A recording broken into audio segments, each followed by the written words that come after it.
বিভিন্ন মশা থেকে যে রোগগুলি ছড়িয়ে যায় পুরো ঢাকা সহ বাংলাদেশে, সেটা ব্যাপারে আমরা সবাই সচেতন ছিলাম এবং আমরা এই সময় সময় কিন্তু ধাপে ধাপে যে মহল এই সরকারি মহল যেটা দায়িত্ব ছিলেন তাদেরকে সতর্ক করে দিয়েছিলাম, কিন্তু আমাদের কোনো সতর্কতা, ডিজি হেলথ সার্ভিসের কোনো সতর্কতা, সাধারণ মানুষের কোনো সতর্কতা কিন্তু কারো কানে পৌঁছায় নাই।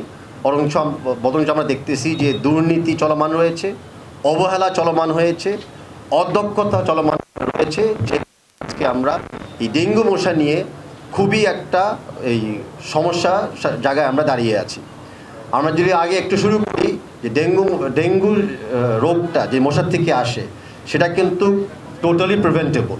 এই রোগটা কিন্তু একবার হয়ে গেলে তারপরে কিন্তু এমন কিছু করার থাকে না। ডাক্তাররা কিছু ফ্লুইডস দেয় এবং যদি অত্যন্ত জরুরি হয় তাহলে ব্লাড দিয়ে প্ল্যাটেলেটগুলি বাড়িয়ে দেয়। তো প্রিভেনশন পার্টটা কী? প্রিভেনশন পার্টটা হলো শহরকে পরিচ্ছন্ন রাখা, এডিস লার্ভা যেখানে গ্রো করতে পারে সেই জায়গা নষ্ট করে দেওয়া এবং বিভিন্ন জায়গায় জায়গায় জনসচেতনতা তৈরি করা। তো আমরা দেখছি যে প্রিভেন্টিভ জায়গাগুলোতে কোনো কাজই করা হচ্ছে না। আমরা যদি জলবদ্ধতা থেকে শুরু করি, আমরা যদি বিভিন্ন যে পাইপ, পরিত্যক্ত টায়ার, পুরনো গাড়ি, মেশিনপত্র ব্যাপারে আমরা যদি চিন্তা করি, কোনো কিছুই কিন্তু ভাঙা হচ্ছে না, অথচ সেখানে পানি জমে জমে অন্ধকারের ভিতরে লাভাকে আরও উৎসাহ দেওয়া হচ্ছে গ্রো করার জন্য।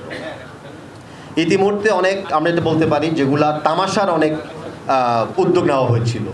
হাঁস ছাড়া হয়েছে বিভিন্ন লেকে, মাছ হয়েছে, ব্যাঙ ছাড়া হয়েছে এবং দেখানোর জন্য কিছু লেক বা খালের আশেপাশে কিছু গাছ কাটানো হয়েছে, গাছ এবং ঘাস কাটা হয়েছে। না, আমরা সবাই জানি যে অন্ধকার এবং স্ট্যাগনেন্ট পানিতেই এই লাভাগুলি পাওয়া যায়। অ্যান্ড সেই জায়গা বড় একটা উৎস জায়গা হলো সরকারি অফিস, সরকারি মহল এবং সরকারি কারখানাগুলা। তো সেই জায়গাতে কিন্তু কখনো আমরা কোনো জরিপানা অভিযান, চিরুনি অভিযান দেখছি না। সব দেখতেছি হলো সাধারণ মানুষকে দোষী করে তাদের মাথার উপরে ফাইনের বোঝা চাপিয়ে বলা হচ্ছে যে ডেঙ্গুর ব্যাপারে তারা পদক্ষেপ নেওয়ার চেষ্টা করছেন, যেটা আবারও বলছি জনবিরোধী এবং কোনো ভালো ফলাফল এনে দিবে না। কিছু তথ্য আমি শেয়ার করতে যাচ্ছি এখন, যে দুর্নীতির রাস্তাটা ছেড়িয়ে দিয়ে রাস্তাটা সামনে এনে জনগণের পক্ষে, জনগণের স্বার্থে আমরা এখনও কিছু কাজ করতে চেষ্টা করি, যেগুলো হলো সম্পূর্ণ সিটি কর্পোরেশনের দায়িত্ব, যেগুলো পড়েছে সম্পূর্ণ সিটি কর্পোরেশনের ম্যান্ডেটের ভিতরে। আমরা গণমাধ্যমে দেখতে পাচ্ছি যখনই কোনো সরকারি অবৈধ সরকারি অফিসার জিজ্ঞেস করা হয়, উত্তর একটাই থাকে, এটা তাদের জুরিডিকশনে পড়ে না। পরিষ্কার কে করবে? একজন আরেকজনের উপরে দোষ চাপিয়ে দেয়। কার দায়িত্ব? খালি দোষ চাপিয়ে দেয়। কিন্তু দায়িত্বটা নিবে কি? জনগণকে ফাইন করার সময়, জনগণের বাড়িতে প্রবেশ করার সময় তখন কারো কোনো জুরিসডিকশন, আইনের হোস থাকে না। কিন্তু যখনই দায়িত্ব পালন করতে হয় তখনই আমি দেখি নানান রকমের সমস্যাগুলা বা দায়িত্ব হেলানোর জন্য তৈরি হয়ে যায়।